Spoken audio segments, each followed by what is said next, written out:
to be super fun. I am very excited about getting together to talk about collective climate goals. We had a really productive session last time and got somewhere between 10 and 14 million ideas.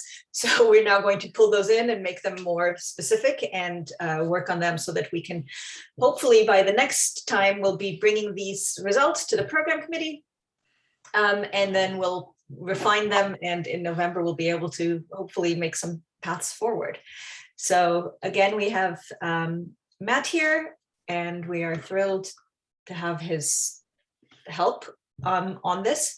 And so before we dive into that, I want to go to the next slide and thank, as usual, Mid-Peninsula Open Space and Peninsula Clean Energy.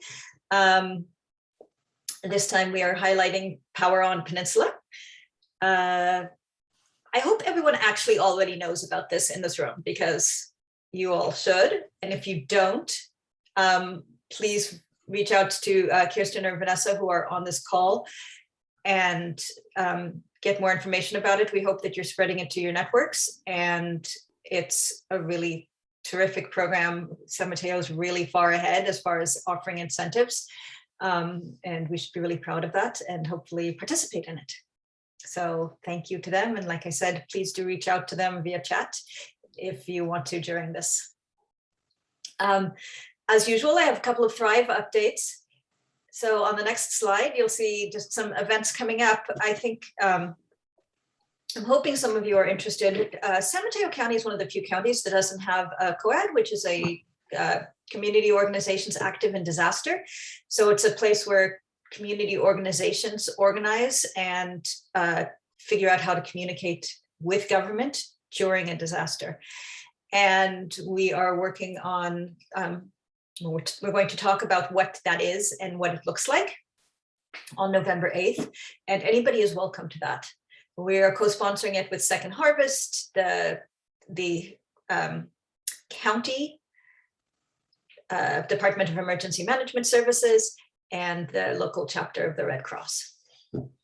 So in addition, and this again relates back to environmental sustainability, housing.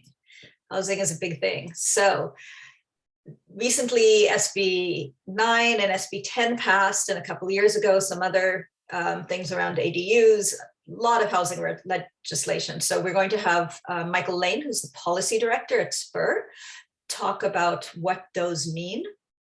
And then after that, we will have some question and answer. We're also going to have some local, both some local advocates and some locals who are working on housing in general. So we have Leora from Housing Leadership Council and somebody from MidPen as well.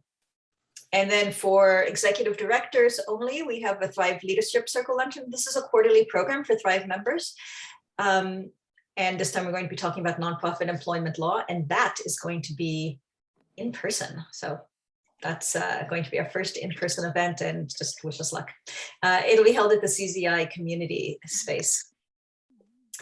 And next slide. There's one more thing that I want to update you all on, which is another project that Thrive has been working on. I'm sure that you have seen from my emails that redistricting is happening in the county, and this is one of these things that is high impact, low interest. Very hard to get people interested in this. It's super wonky on the one hand. On the other hand, it really has something very, very direct lines to political power. And we got 13 organizations together, nonprofits, to create a unity map. And the reason for that was it really felt like most of the maps that were being discussed didn't really take into account the kinds of things that are really important for the nonprofits that we work with. Those included some of the nonprofits that are in the room now, Climate Resistance Communities and Nuestra Casa, part of both of them, as well as RISE South San Francisco, all working on environmental justice issues, all part of the coalition. And you might not know already what the districts look like, but right now, there are actually 4 districts that straddle the Bayside coast.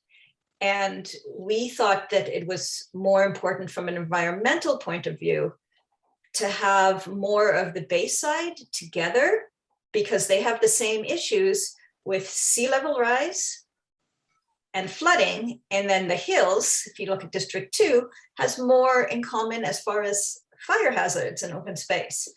So this is a pretty different map than most of the maps that are currently being looked at. Tonight is possibly the last night of the redistricting commission, which is an advisory commission, which will then give the maps to the Board of Supervisors.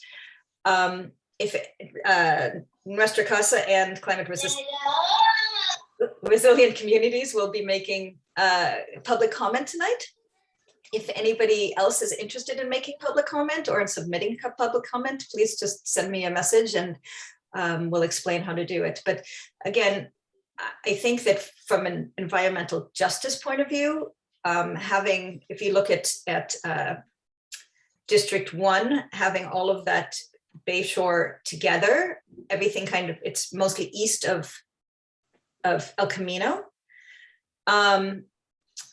because that is a community of interest. It does break up a couple of cities, but I think that because the county is who works on sea level rise and flooding, we thought this was a better representation. And then if you look at District 4, that keeps East Palo Alto, North Fair Oaks, Bellhaven, all those communities are severely impacted by pollution together. So from an environmental standpoint, I think this is a very strong map as well. So let me know if you have more interest in that. And with that, we'll stop sharing the screen and move on to the rest of the subject. So first of all, I would love it if everybody could introduce themselves in chat. We are going to go to breakout rooms later on, so you'll have a chance to introduce yourself in a smaller group as well. But with that, I'd like to turn the program over to Matt. Great. Hello, everybody. Good afternoon. Nice to be back in this space with you. It's, virtual's still a bit of a challenge for this kind of discussion, but you did a great job a month ago, and it's my pleasure to help with that. And I think we're been able to do a lot of work in between. I hope you will find helpful to kind of move it along. And by the end of this session, we're hoping that you can each weigh in on what you think should be included in these collective climate goals. And then as Petra mentioned, that would then go to the program committee for further consideration, and then back out to the larger group when you convene back in November. So we are moving along and building off of a lot of good work that's happening in the county with your organizations. So I'm going to go ahead and share my screen so I can go over some information for you.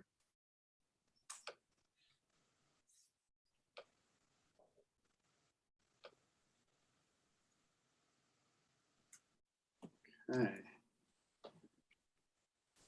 All right, so ideation, right? We talked about the first step in building some collective will towards addressing climate change and advancing climate justice is to really get ideas on the table, and you did that to a great degree.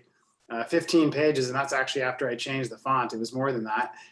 So we were able to kind of go through all that and hope, again, bring it into something that you can further in this meeting. So I am just so we're kind of, for those of you who are not at the meeting, no worries, because I'm going to spend time going over the synthesis of that information. But also important because it's been a month for the rest of you. I'm sure there's many things that you haven't thought about that we talked about back then as much. So just to bring us all onto the same page. So really important to, and I'm looking at the clock here, so we have plenty of time for you to weigh in on things. But so, roughly the next 20-25 minutes, I'm going to do that. You're going to have 5 minutes then to kind of process it, and I'll have a couple of questions to prompt that. And that will prepare you for a breakout session with 2 or 3 other people. So it'll be small groups for you to talk about stuff. And then you'll come back out. We'll have a bit of a share out exercise, just building ideas together. And then we will reach this point. We certainly hope that we have a form ready for you that will only take a few minutes where you'll make a selection. So really appreciate your full involvement right now. that you're following along as I do the presentation. I'm going to send or Michelle rather, is going to send the slides to you after I present. So you don't have to, worry about getting all this information down. You'll have it all at your fingertips for your individual reflection and for the breakout session. But I would encourage you to, to jot down maybe a few ideas as we go, things that resonate with you, things that you feel are really important to move the county along. And then at the end, we'll have some sort of wrap up and talk about next steps. So just as a reminder, really helpful in these virtual spaces for you to have your video on as much as you can, so we do see each other's faces and have that connection. And appreciate your audio off when you're not speaking, so we don't have any interference.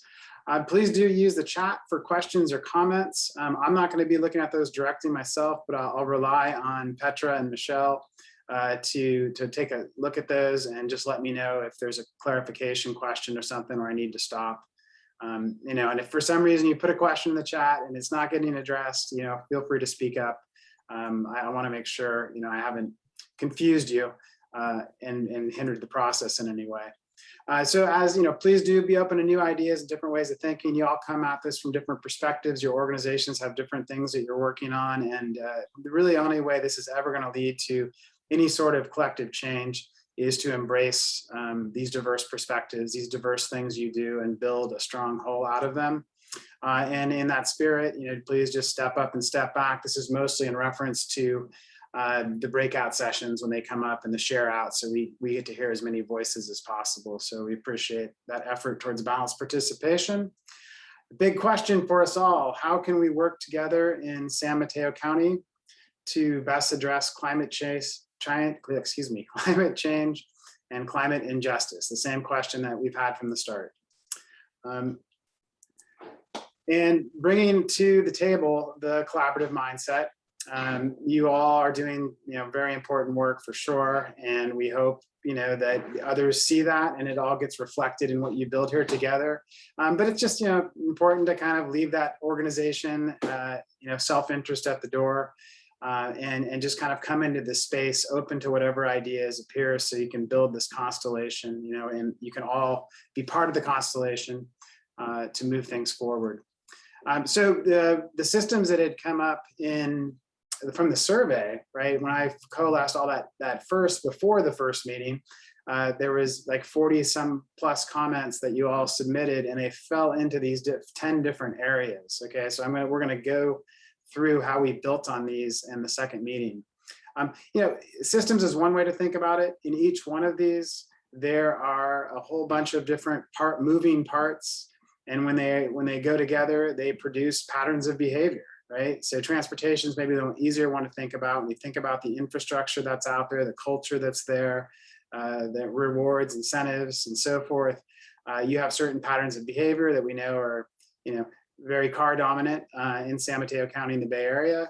But those are the things that we're thinking about, like how does the system create these behaviors? But we don't have to, we can also just think about these as like, these are issue areas. These are topics that are important and that relate to climate in significant ways.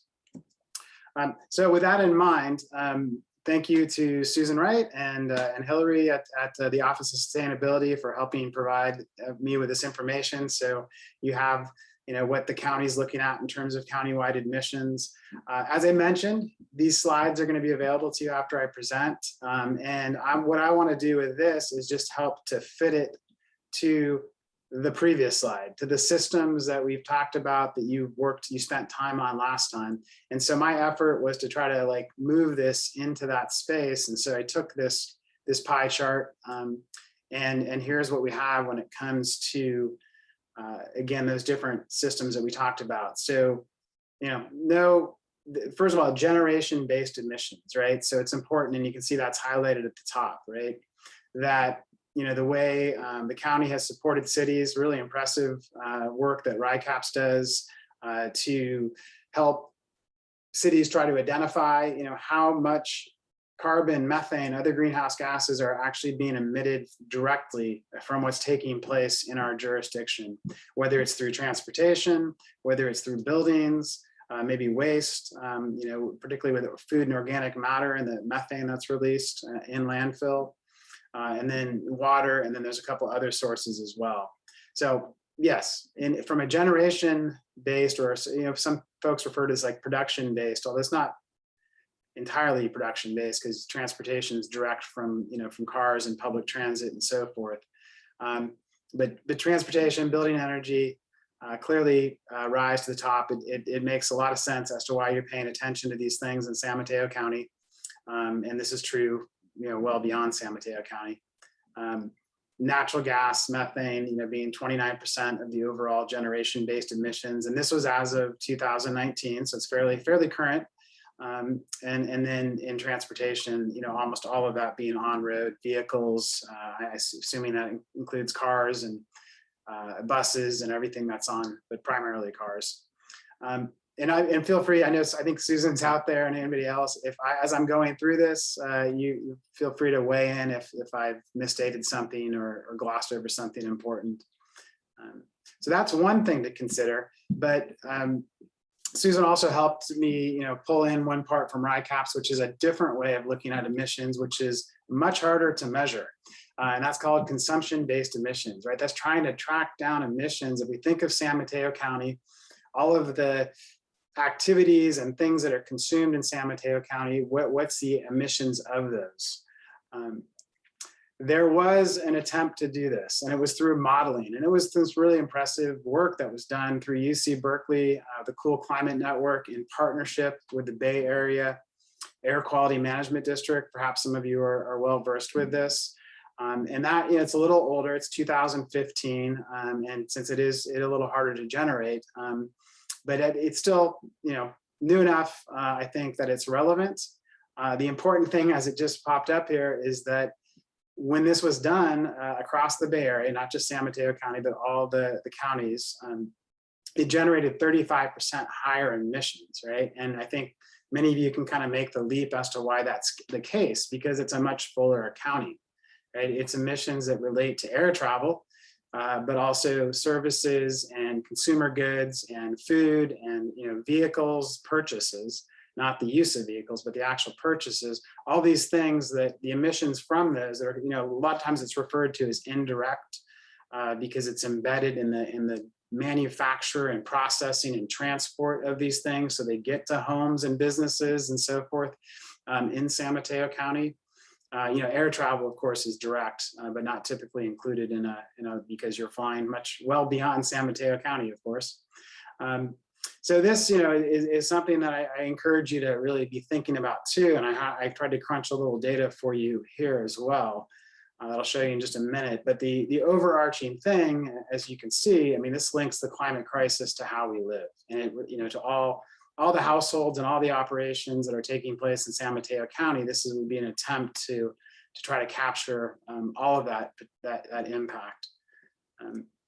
And it also, the last point I'll kind of make on this before I show you some of the numbers is that it does relate to climate justice in some different ways. You may have your own take on this, but one way I think about this, that it really does illustrate inequity. So if you look at consumption-based emission measure, it is going to reflect then, a lot more places that have a lot more affluent, enclaves and households and the lifestyles related to that, with air travels and bigger homes, larger cars, more consumer goods, those sort of things. And this really does play out in all the data that was generated from this report.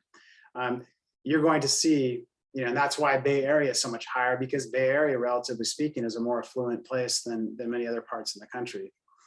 And then the flip side of it is whereas industrial production, I'm just kind of using a really broad stroke here. Anything that's manufactured.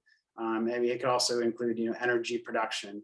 But so much of that, tragically in our country, and this is a key part of a lot of environmental justice, of course, is that this is cited next to systemically underserved communities, or they're communities of color, low-income communities, and it's this is not included. If it's not in San Mateo County, for example, right? If it's somewhere else, right? So you think of and of course you can break it down in San Mateo County. You can look at, where are industrial production sites in San Mateo County. So it's within the county. But even if you look at the Bay Area, You think about like Contra Costa County and all the oil refineries and so forth up there that are serious sources of pollution for the local populations. That is kind of counted in a generation-based emission. So it would make that county look like, wow, you're emitting a lot, but who actually is consuming that energy? So it kind of brings out this dynamic of who's producing and who's consuming, and I think does raise some climate justice type issues there. So this is a blurry slide, and the point is I'm going to go to the next one in just a minute, but again, these are all slides that you're going to have. I wanted to make sure you had the data source. So again, thanks to Susan, this is pulled right out of the RICAPS template that's provided to the cities. This, I mentioned, I crunched some numbers. So here's the results. It's quite different, right? Because as you can imagine, when you start to include all these other things that are related to what is actually being consumed, it will bring down what's in the generated based emissions. So transportation is still significant. And that vehicle number not just includes the use and the burning of fuel, but it also includes the manufacturing, right? And in many cases, that the embodied emissions in a new car or truck or whatever it may be, it could be the equivalent of driving 1 or 2 years. So it accounts for all of that in transportation. Air travel included in this, not included in generation-based. Housing energy, gets even smaller, and it's kind of broken down in different ways. There's a little bit of apples and oranges here, so I tried to make them more like orange to orange, but I didn't want to go so far that it was misleading. So really, this is more specific to like housing, but there's a lot of energy used in construction that's also included in this one. Waste and water go down, waste quite a bit from this, but what is now there, of course, is food, consumer goods, and services, right? So the only thing, maybe the main takeaway from this is you can use either measure and you can discuss these different measures. Don't worry so much about the details, but this I think this does open up more options for you, right? It doesn't just have to be transportation and energy, even though those are quite significant. You also are free to think about food and consumer goods and services. I should point out, and I'm trying not to go too fast, that something like services, that's kind of a hard category to decipher. That often refers to like healthcare services, education services, entertainment services, and all the indirect emissions from however those are created and developed, through the whole, all the buildings that are used for those sort of things. So that's, these are all things that can be considered that may relate to some of the topics we've talked about. Okay, so that was our foray into climate mitigation, basically, right? All the emissions that are out there. But that was one thing, and I'm not going to do this for all the other things, don't worry. But the other things that we really were thinking about from the start with this endeavor is, short of emissions, where's the potential for collaboration? It may be well and good to know that food accounts for 18% of emissions if you look at it from a consumption-based formula, but if there's no organizations that are really working on anything related to food, then there's not much potential for collaboration there. So that's one criteria, is like, what is the potential for collaboration? Do consider cross-sector. Talked about like diverse perspectives, incredibly valuable to this work, as you likely know, to have a government perspective, to have nonprofit perspective, to have business perspective, to have these different sectors that really look at problems in very different ways. But the only way to get at them systemically is to bring that together. So keep that foremost in your mind as you think about helping narrow down these ideas. Climate justice, of course, at the forefront of so much of your thinking about both the disproportionate causes and effects of climate change, and there's a lot of different pieces that relate to that. Climate mitigation, this is where I just spent those previous slides talking about, well, where should you be reducing greenhouse gas emissions? Where's the biggest potential to reduce greenhouse gas emissions? Again, consider that generation versus consumption-based measures and see how that can help guide your thinking. And then climate resilience, right? Getting through and bouncing back from climate change impacts, right? So These definitions we put out in the last meeting, and just bringing them back because we're trying to connect all the dots here. And this is really what we hope you'll think about throughout this session until we adjourn in a little over an hour. So please consider these following, and this might be where you want to, as I mentioned, you might want to jot a few notes down, and we'll send the slides out to you as well and right after I'm done. But where do you see the most potential for collaboration among organizations and initiatives? A lot of things listed are actually initiatives, maybe under the health department or some other entity in San Mateo County. And then, which components do you think will best achieve climate justice, mitigation, resilience, or a combination of these? So this is where it gets more complex, but hopefully more fun too. There are different priorities that you bring to the table. Some of you may say, it should all be about climate justice. Others might say it should be more about resilience. I suspect a lot of you will think these are really interrelated and we need to find where they converge the most together. But it's good to be explicit. Like what value am I bringing into this discussion? And then what's going to help achieve that particular value? Okay, so this is the first of the 10 systems or issue areas that we've been focused on, starting with that survey input. And you'll notice, and I apologize for the acronyms, but otherwise these slides would be overwhelming. And if you notice in the last slide, I meant to mention that, kind of abbreviated, hopefully pretty logical, CJ for climate justice, CM for climate mitigation, CR for climate resilience. How did I come up with this synthesis? Well, essentially, I did some counting, right? So if you look at from an adaptation standpoint, and that first one was protection from heat, there were 6 organizations or initiatives that were listed in San Mateo County. Now, I know in every case there's probably more, but that's the information we have at this point. And I also know from doing landscape analyses like these over time, you'll never actually figure it all out. So it's almost better just to get a good sampling and to use that as a basis. We will also share out that original document again, so you have it at your fingertips when you're doing the working session in just a moment. And you feel free, that's still an editable document. You could go back in there and you could say, wait a minute, my organization's working on helping people endure heat waves and protect from, and so make sure you can go ahead and add it. It's an evergreen document meant to help you in the long term. So then how do we determine whether this is climate justice, climate resilience, climate mitigation? There's room for debate with all of this. I did my best to look at all your comments in those columns. There also were gaps, right? There were some that you didn't get to. So I had to just use my best understanding of the issue to try to make some reasonable assumptions about what may hold true.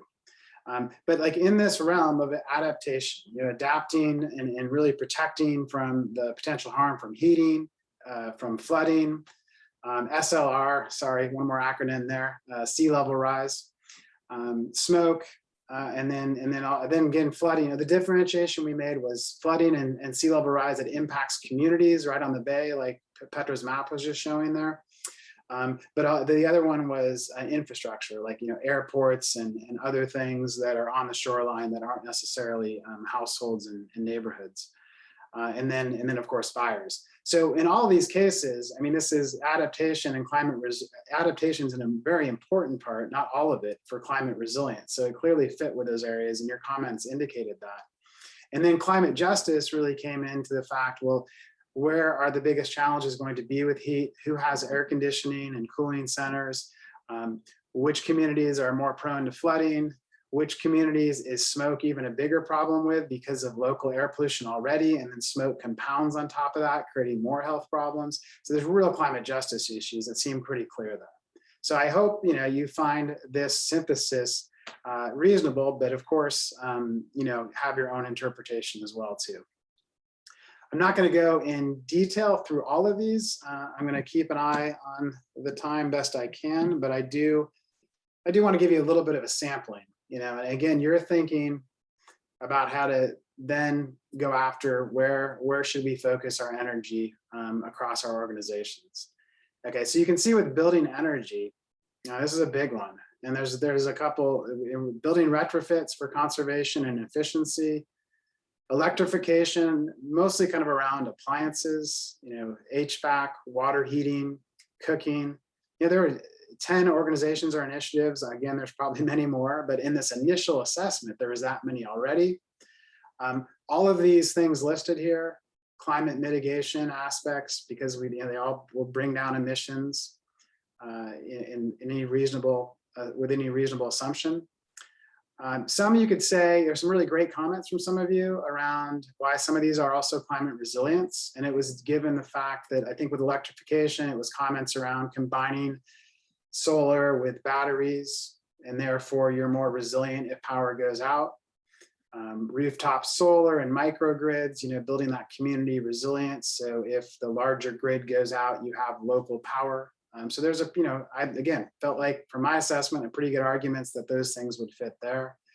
Now, as you're thinking about things, right? And this is again, checking like your own interest versus what the larger collaborative message is here.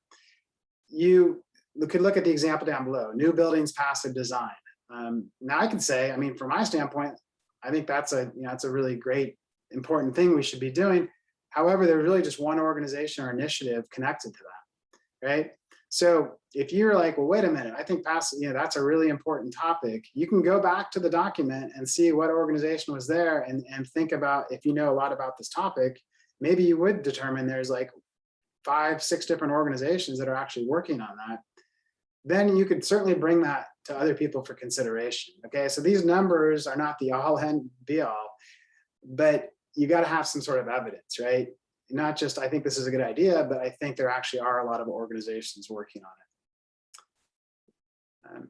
So consumer goods was just a couple of things, right? Not a whole lot of numbers in terms of organizations and initiatives, reducing waste, essentially, just thinking about, I guess, particularly like organic matter, if it's, wood or something else that would reduce some emissions.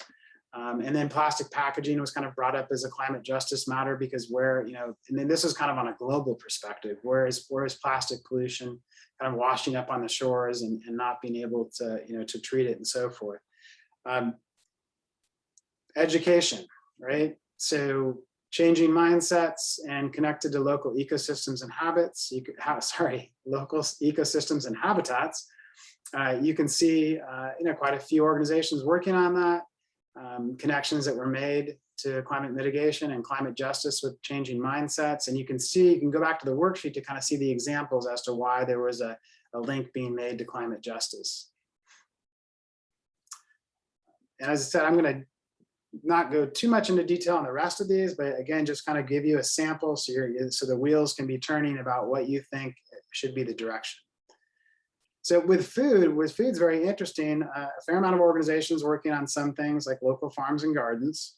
And then actually in terms of the 3-pronged other criteria, arguments for climate justice around food sovereignty and locally, culturally relevant food. But also all of the, most of these dealing with climate mitigation in terms of bringing down food related emissions. Climate resilience popping up in terms of local, because again, you don't rely on external supplies. We know what's going on with the supply chain around the world right now. So being more locally dependent can be considered a big part of resilience. Housing, lots of connections to transportation as detailed in the first line right there.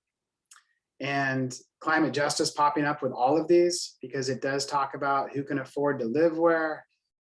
It addresses issues of commutes. When people have been displaced from the Bay Area, we know that's turned into a lot of people having really long commutes and having to spend a lot of their money on transportation.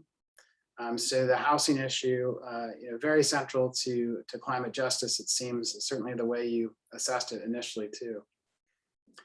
And nature, not as many groups connected to these different things, but remember these things are all interconnected too.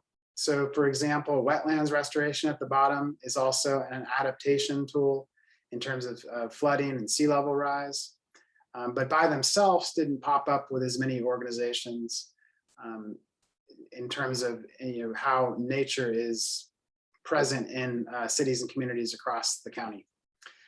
Transportation, kind of like building energy, certainly a big one in terms of how many organizations are working on different things. Interesting here how bicycle and pedestrian infrastructure rose to the top by a pretty good margin in terms of how many organizations and initiatives, and also how bicycle and pedestrian and public transit connected to climate justice as well, in the sense of affordable transportation for people.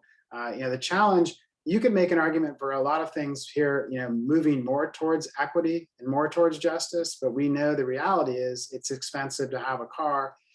Maybe with some of the subsidies and programs that can be addressed, but on the surface, that's been a real challenge. And then with water, if you remember, this kind of tying all these things together here, the climate emissions from water seem very, very small compared to everything else. I mean, there's this larger issue, of course, around how much electricity is used to pump water around our state.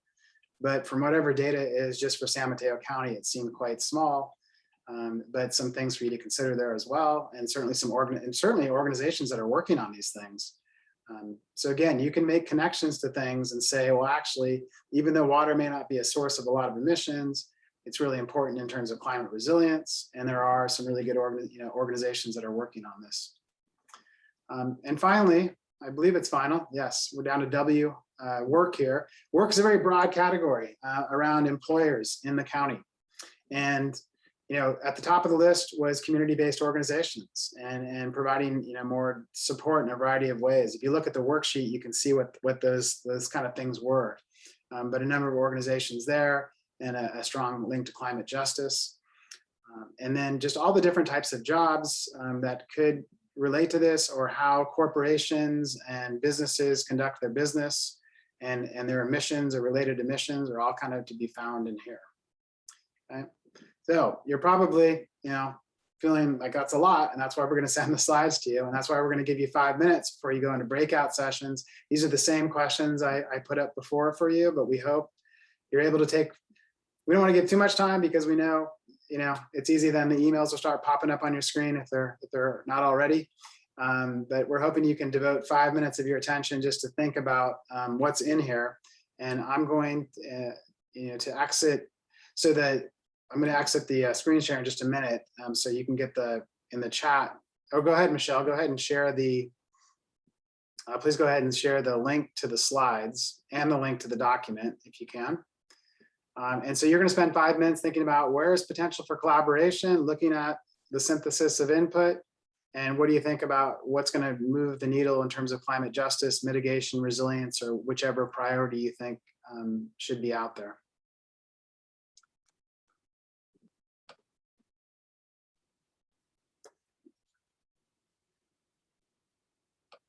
For this next phase, okay? So we're right on schedule. So we do have 20 minutes. You'll be in a group of 3 or 4 people. Looks like we'll have maybe 5 or so breakout groups. Please do, if you don't know each other, introduce each other, start on that note. And then I would encourage you just to talk about potential collaboration. It can get a little overwhelming to try to talk about it all at once, but where, I guess I phrased it here as alignment, but alignment, collaboration, where do you see that happening? And of course, you can just look at the numbers, but remember, you might have felt that something was missing in those numbers, and you could bring that to everyone's attention. And then get into, and this is just kind of this going around the circle. What do you talk about your feelings towards climate justice, climate mitigation, climate resilience? These are really difficult things to balance. And there, start to talk about which components you think are going to best address those priorities. So you're really just what you just reflected on, you're sharing that out, okay? And then we hope, these are just ballpark times, but we hope that will give you, time to discuss and have some back and forth. And right at 20 minutes, which will be about 4:35 here, we'll have you come back out of the breakout group. So let me just pause it before we do that. Are there any questions on what you've been looking at, or what you're going to do in the breakout session? You're definitely going to talk in the breakout session. I remember last time, so folks, we had you do the individual activity there, and so that's why we separated the two. Any questions on the content or process that you'd like to bring up right now?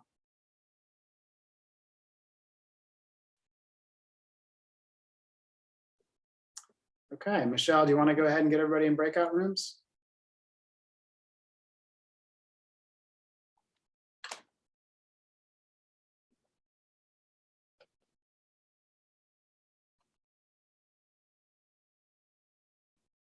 All right, welcome back, everybody. It was fun to pop into your different rooms. A lot of great discussion going on. Thank you so much for your engagement. A lot of thoughtfulness around these pretty complicated issues, but I really do feel like you're getting somewhere here, and we're going to find out more in a moment. We're going to spend a little less than 15 minutes where you get to share out overall, and it's a manageable group here size, so you just feel that maybe if you can raise your digital hand, then I'll make sure I'll get to as many people as we can. What I'm going to challenge you with at this point is a test of your listening here. If you could share out anything that you found convincing from someone else in your group, right? So not the argument that you brought to the table, but like something that you heard that like, hey, I think the rest of everybody, all the breakout rooms should hear this. And when we're saying argument, we're saying, an argument that why this should be included in some way in collective climate goals. One thing I want to say, I heard in one of the first groups was, we haven't talked a lot about, well, how do you do this? I think there's a little hesitancy. Well, I don't know if we want to do this goal because there's no way we're going to be able to do it. And I would suspend that. I would suspend the how. You can be as ambitious or as practical as you want to be. There are ways to get things done. If it's ambitious, it's about building power. I think Petra said it in one of the groups, it's about advocacy and bigger things. So it just kind of depends. So don't worry so much about the how, but just go ahead and share out. And it'd be great if you can do like the gallery view and you can see everybody like I can. Something that you found convincing from someone else in your group. Who would like to start? Or you just liked, or it was interesting. I'll jump in with a comment. Vince had a great phrase when he was talking about how important it is to educate and inform members of the community. Climate smart living. I love that. Thanks, KJ. Thanks, KJ.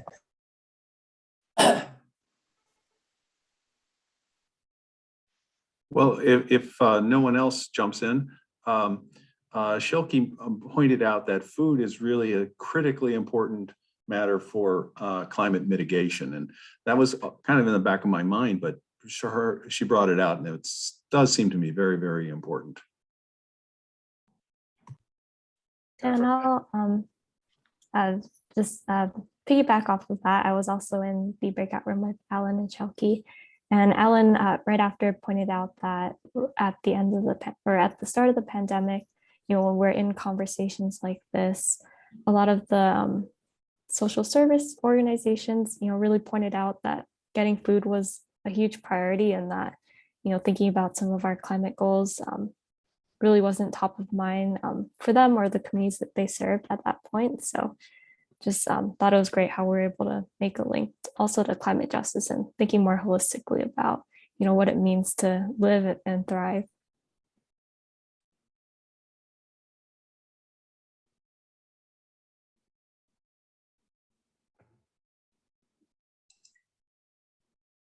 Yeah, the food came to my mind because I remember this survey I did.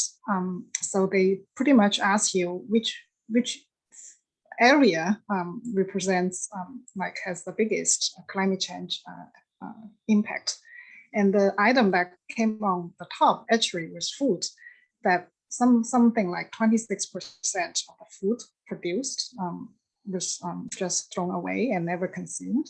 And the energy and resources that go into produce all those food, that actually the impact to the climate actually is huge.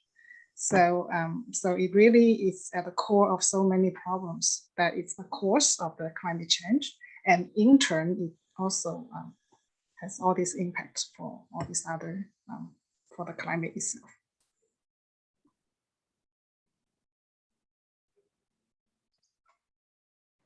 I'll admit that our group had a pretty wide-ranging conversation that didn't really stick to the topics we were supposed to. But we touched on some of the challenges of that organizations face in collaborating with each other, and how we would like to collaborate more, and how some organizations are competing for funding from the same sources. And so there was some question about how that could be changed to encourage more collaboration between community organizations.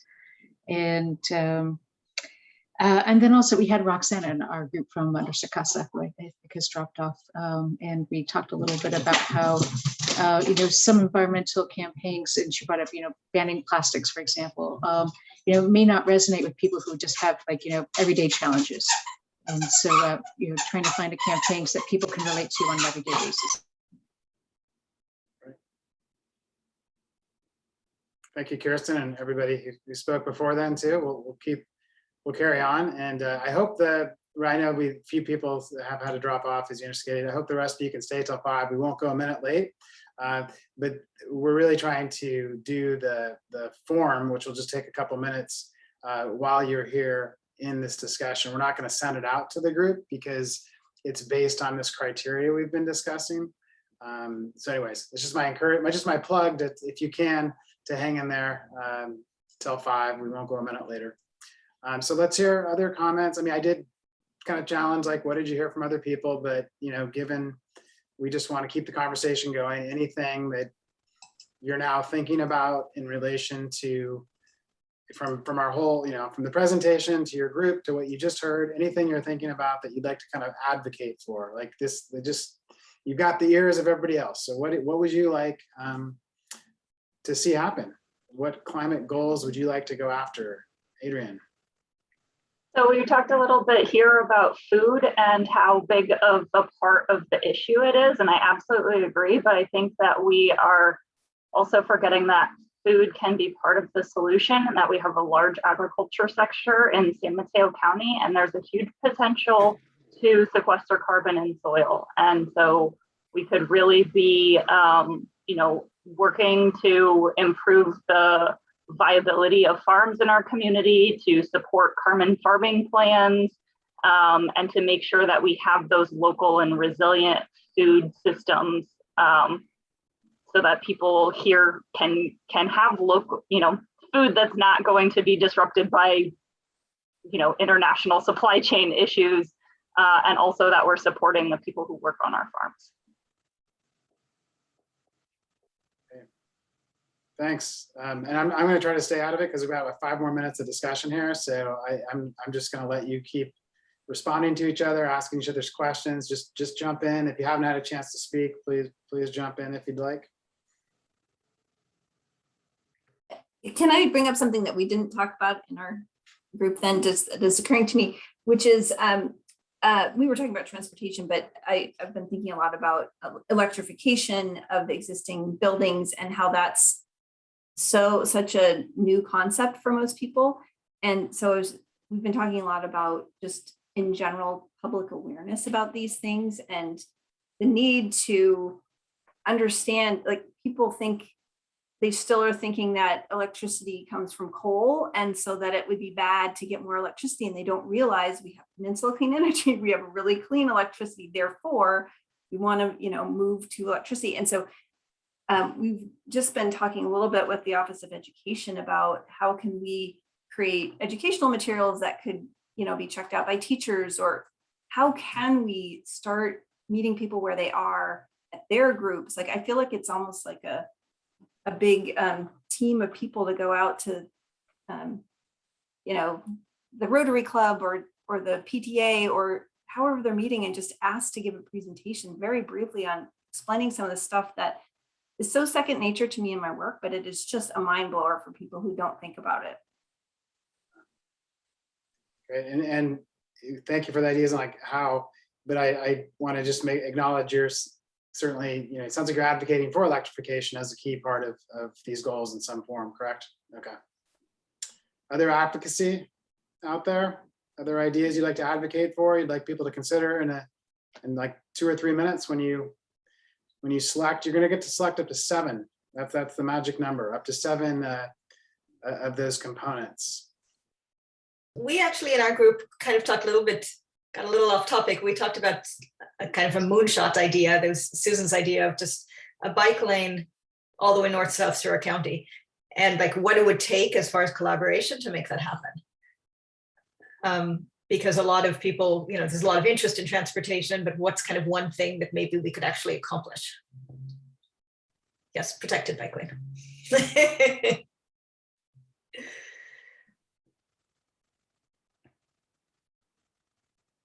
I certainly resonate with what Susan was saying about education. That seems to me the sort of thing that can bring everybody together.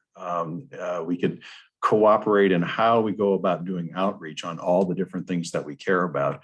Selecting one particular, you know, whether it's housing or it's bike lanes or it's food or whatever it is, we're probably going to lose a lot of participants because it's not central to what they want to do. But I think we all want to be able to communicate the message, whatever message it is that we have. So that seems like a good thing to be front and center in collaboration. And I've got to plug in my computer or the battery is dead. Sure. Well, it's interesting that Alan brings it up in reference to what Susan was talking about, because I realize I kind of try to separate the what from the how. But one of the what's is education, right? But I just want to remind you, when you look at that, there was just 2 components in education. One was changing mindsets, and one is connecting schools to local ecosystems and habitat, right? So that the education category there is mostly like working with the school system, the 23 school districts in the county. Andrew's obviously a member of this group, unfortunately not able to make it today, but that's the premise of that was the school system, change in the school system. Any final word from anybody? Go ahead, Shelky. One area people always think about transportation, energy. That's totally right? But then I think there's one area also is very important, is water. That also is a very critical part of this whole picture. One thing we all know about is that landscaping actually can have a huge impact. I have a client who changed his lawn. I did the design and he changed the lawn, front yard and backyard, into this kind of drought-tolerant landscaping. And before and after the project, his household water consumption declined by 40%. Mm-hmm. So it's just one house. But then if you just imagine, right, we have, let's say, half of the household that changed from the lawn to drought-tolerant landscaping, the water saving can be really, really substantial. We just came out from the drought and the water situation, yes, there's a storm, but it cannot relieve the drought. And it will just be more dire going forward. So if we can do more to save water, especially change our landscaping, that can make a huge impact for climate. Yeah, it's interesting, the connections here, and we're going to go into the form you'll see in just a second here, but it's weighing the mitigation, the resilience, the justice, right? All those important pieces. And I think what I just heard you say, just to draw is that there's certainly like this resilience component. We're facing droughts. We're going to face, it's not going away. We know that. So using less water, being, that there's a strategy there. Then on the flip side of it, right, the mitigation piece, at least on the data that we have, the generation based and the consumption based, it's like a very small amount of emissions, right? But there's a strong resilience point. So these are the kind of things that you can kind of have in the back of your mind. You have one question in this forum. I'm going to tell you about it before Michelle puts it in the chat. She's going to do it in just a second here.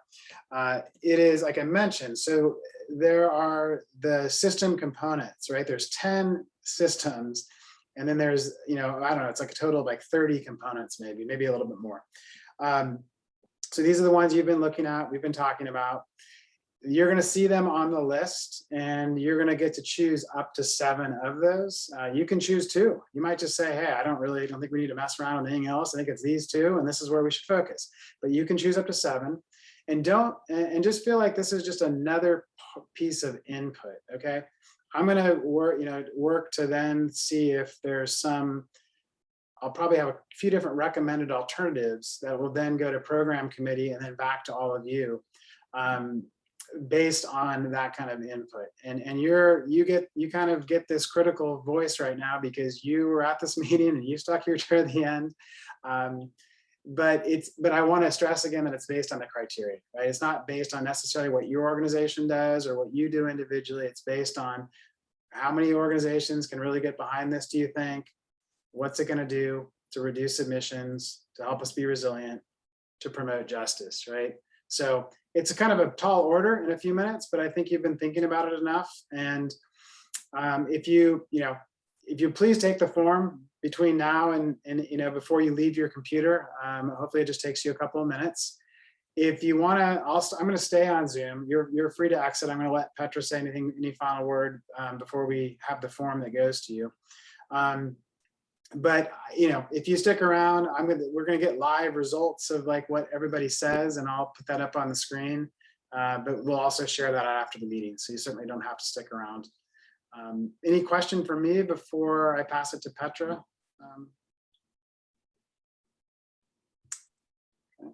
I'm just going to say the usual. Thank you guys so much for being a part of this. I'm excited about the idea of moving things forward and not just talking. I think we've done a lot of education and building of relationships, and to pick a couple of projects that we could focus on, I think would really be a powerful thing.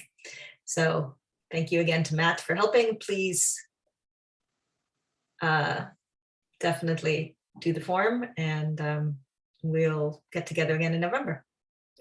Yeah, the form will go away. So just please, thank you so much for helping narrow down the ideas. Thank you so much for your contributions. And go ahead, Michelle, you can put it in the chat. And we'll stay on. If there's any technical difficulties, we'll be here still.